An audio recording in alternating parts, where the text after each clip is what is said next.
नमस्कार दोस्तों, मैं वैभव विश्वकर्मा अपना YouTube चैनल इंस्पायर एजुकेशन में आपका स्वागत करता हूँ। दोस्तों, आज हम पढ़ने वाले हैं कक्षा 10 का इंटरेस्टिंग और इम्पोर्टेंट चैप्टर रासायनिक अभिक्रिया और समीकरण। रासायनिक अभिक्रिया और समीकरण एक इंटरेस्टिंग और इम्पोर्टेंट चैप्टर है जिसका उपयोग हमें आगे केमिस्ट्री में होने वाला है। तो चलिए हम शुरू करते हैं रासायनिक अभिक्रिया और समीकरण। तो मेरा सबसे पहला हेडिंग है रासायनिक अभिक्रिया, केमिकल रिएक्शन। रासायनिक अभिक्रिया कहते किसे हैं? जब दो या दो से अधिक रासायनिक पदार्थ आपस में मिलकर एक या एक से अधिक नए गुणधर्मों वाले पदार्थ का निर्माण करते हैं तो इस प्रक्रिया को हम रासायनिक अभिक्रिया कहते हैं। या कोई एकल पदार्थ टूटकर दो या दो से अधिक नए गुणधर्म वाले पदार्थ में का निर्माण करता है तो उसे हम कहते हैं रासायनिक अभिक्रिया। जैसे हाइड्रोजन और ऑक्सीजन आपस में अभिक्रिया करके जल का निर्माण करते हैं।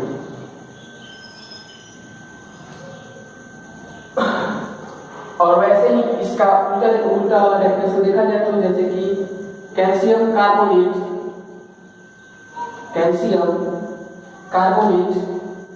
को जब हीट दिया जाता है तो यह टूटकर कैल्शियम ऑक्साइड और कार्बन डाइऑक्साइड में विभाजित हो जाता है। तो यहाँ पे हम देख रहे हैं कि दो छोटे छोटे पदार्थ मिलकर एक पदार्थ का निर्माण कर रहा है और एक पदार्थ टूटकर दो पदार्थों का निर्माण कर रहा है। तो यह है रासायनिक अभिक्रिया।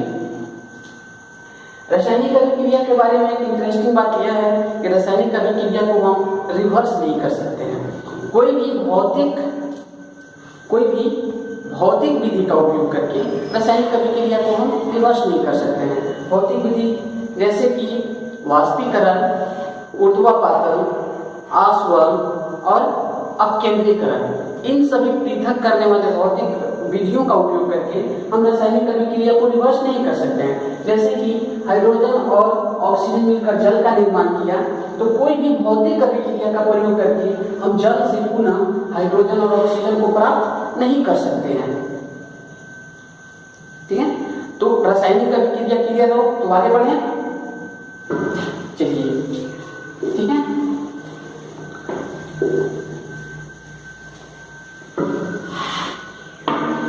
आगे हम देखते हैं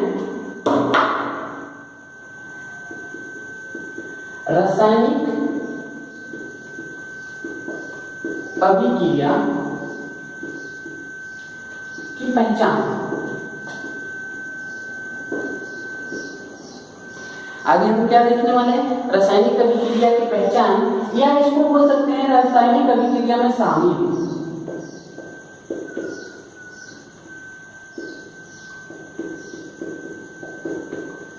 रासायनिक अभिक्रिया में शामिल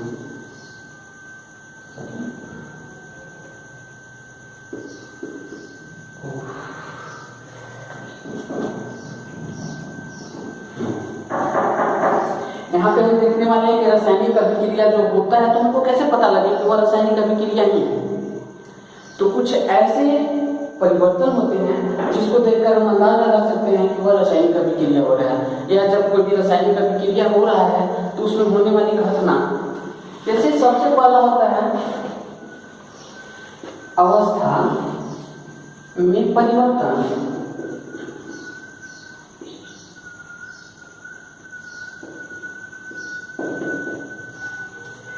चेंजिंग स्टेट। जब रासायनिक अभिक्रिया होता है तो दो पदार्थ आपस में मिलते हैं और तीसरे पदार्थ का निर्माण होता है।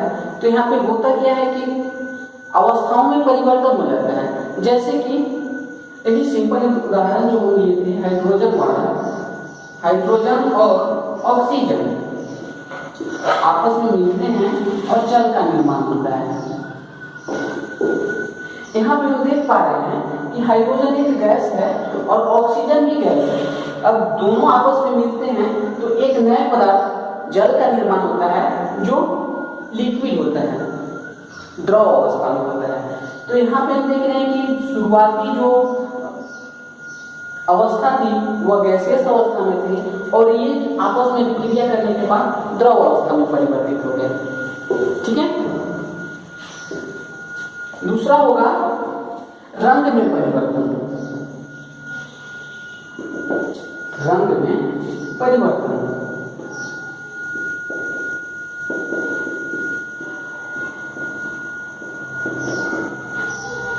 जब रासायनिक अभिक्रिया होती है तो रंगों में परिवर्तन हो जाता है। सिंपल उदाहरण लेते हैं। हम लोग देखते हैं कि जो लौह धातुओं से बने हुए पदार्थ होते हैं, धातुओं से बने हुए पदार्थ, जैसे लोहे का बना हुआ पदार्थ, तो उनमें हम देखते हैं कि कुछ दिनों के बाद उनका कलर चेंज हो जाता है। या जो हम आभूषण, सिंपल जो हमारी माताएं बहनें आभूषण पहनती हैं, तो उनका कलर साल 2 साल में फीका पड़ने लगता है। तो यहाँ पे होता क्या है, वो जो धातु से बनी हुई आभूषण है वो हमारे एनवायरमेंट में उपस्थित जल और एसिड्स के कण आदि से अभिक्रिया करके उनका कलर चेंज हो जाता है। जैसे कि लोहा हमारे पर्यावरण में उपस्थित द्रव, वाष्प और एसिड्स वगैरह से रिएक्शन करता है और फेरस ऑक्साइड बना लेता है जिसका कलर भूरा होता है। ठीक है। तीसरा होगा तापमान में परिवर्तन।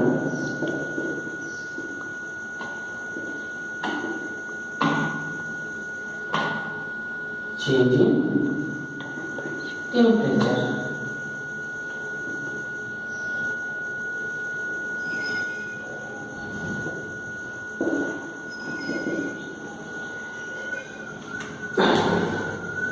यहाँ पे तापमान में परिवर्तन, जैसे कि कोई जब पदार्थ को हमने देखा होगा, डेली लाइफ में देखे होंगे कि जब दो पदार्थों को आपस में मिलाते हैं तो क्या होता है कि कुछ पदार्थ को मिलाने के बाद जो नया पदार्थ होता है वो ठंडा हो जाता है या कुछ गर्म हो जाते हैं। ठीक है।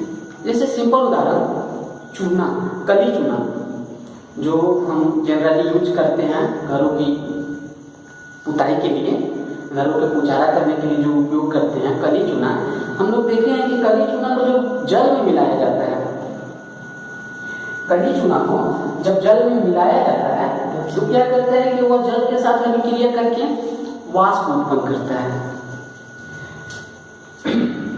चलिए इसको मिटा देते हैं।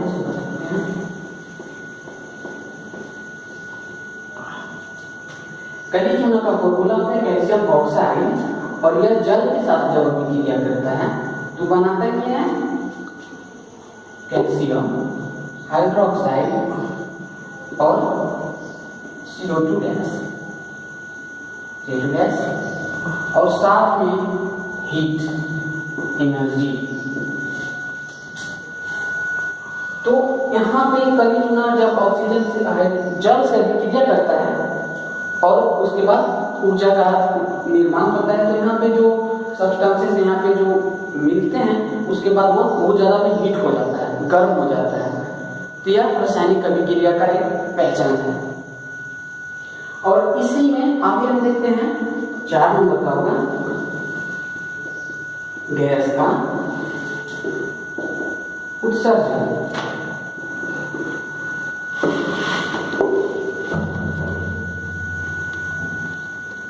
Release of gas. जब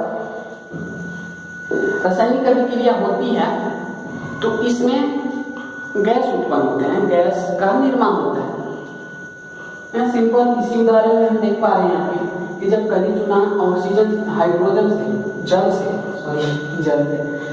से जब अभिक्रिया करता है तो कैल्शियम हाइड्रोक्साइड और कार्बन डाइऑक्साइड गैस बनता है। यहाँ पे जो गैस उत्पन्न हो रही है यह दिखा रहा है रासायनिक अभिक्रिया हो रहा है। तो यहाँ तक क्लियर है। तो हम आगे बढ़ते हैं नेक्स्ट वर्ड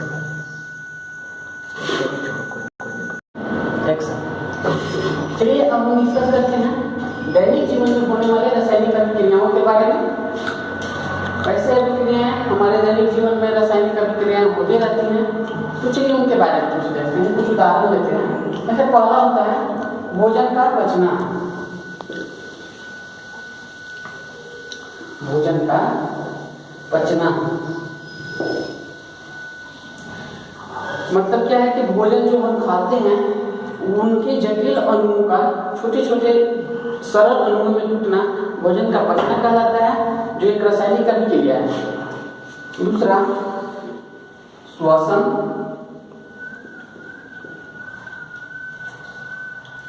जो हम ऑक्सीजन लेते हैं, श्वास लेते हैं, वह हमारी शरीर में उपस्थित ग्लूकोज के साथ अभिक्रिया करके हमें ऊर्जा प्रदान करती है, जिसे हम श्वसन कहते हैं, और यह एक रासायनिक अभिक्रिया है। आगे देखते हैं लोहे में जंग लगना।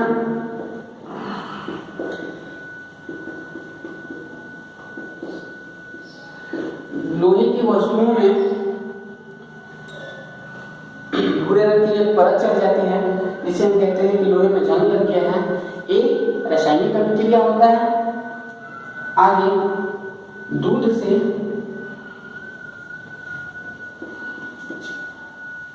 दही का बनना।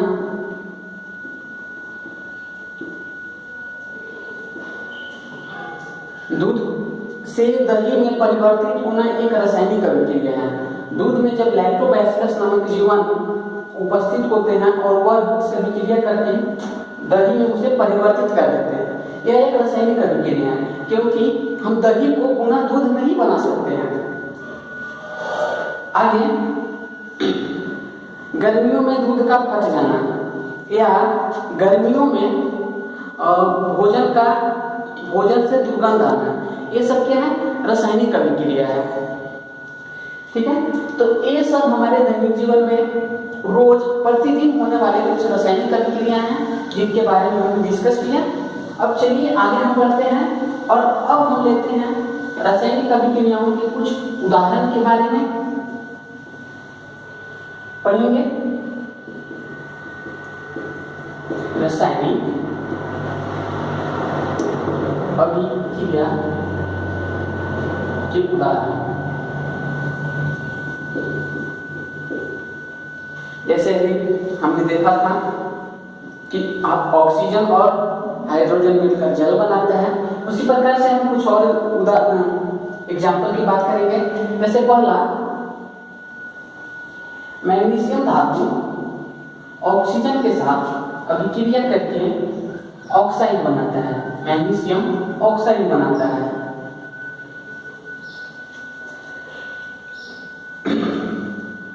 बहुत सारे सभी धातुएं ऑक्सीजन के साथ मिलकर अपने ऑक्साइड बनाते हैं। आगे नमक का बनना। नमक कैसे बनता है? सोडियम और क्लोरीन जब आपस में अभिक्रिया करते हैं तो NaCl साधारण नमक का निर्माण होता है, जिसे हम रोज भोजन में लेते हैं। आगे देखेंगे जिंक का H2SO4 सल्फ्यूरिक अम्ल के साथ अभिक्रिया है।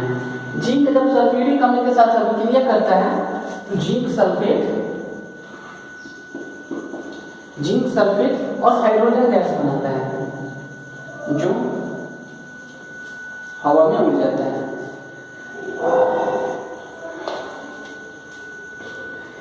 आगे जंग, लोहे का जल के साथ अभिक्रिया क्या बनता है? एजिक ऑक्साइड बनेगा और हाइड्रोजन गैस रिलीज होगा।